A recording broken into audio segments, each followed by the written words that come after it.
Hi, boys and girls. We're here today to read chapter 3 of our Dragon Masters Rise of the Earth Dragon.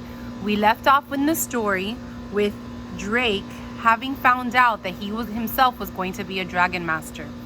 Boys and girls, remember, as you read, I have my book here in my Kindle. We're going to track the print as we read to help us stay on point, as well as we're going to be sure to be looking for some of those key words we might not know and underlining words that are important. I'm outside, as you can tell, so if you can't hear me too well or if the AC comes off, I'm sorry. I'm trying my best here. I think you'll be okay though. So here we go.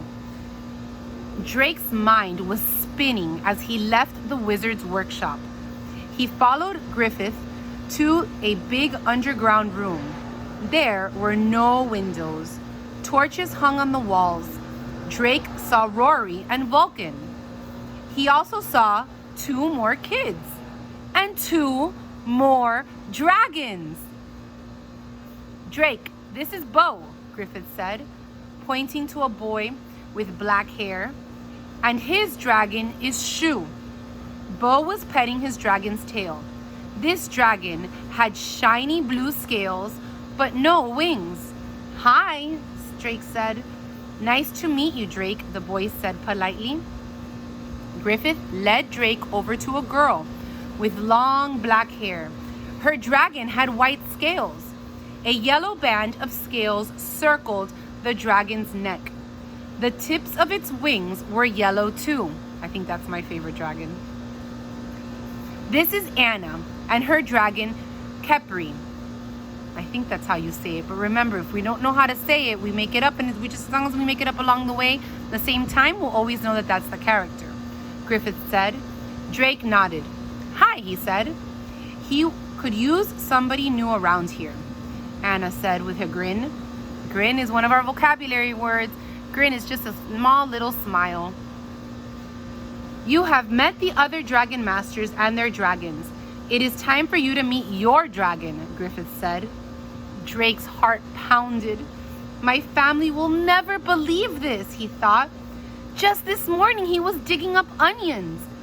Now I have ridden a horse, I've met a wizard, I've seen the dragon stone, and I'm going to have my very own dragon." He and the other dragon masters followed Griffith down another dark hallway. "The dragons sleep in caves when they're not training," Bo explained as they walked. "Vulcan's cave is the biggest," bragged Rory. Griffith stopped in front of a small cave. Wood bars covered the cave. "Drake, meet your dragon," the wizard said. I wonder what his dragon will be like. We don't know yet. That will be on Wednesday. Boys and girls, if we go over our chapter 3 questions, our vocabulary word was grin. Grin is just a small smile. And if you go back to page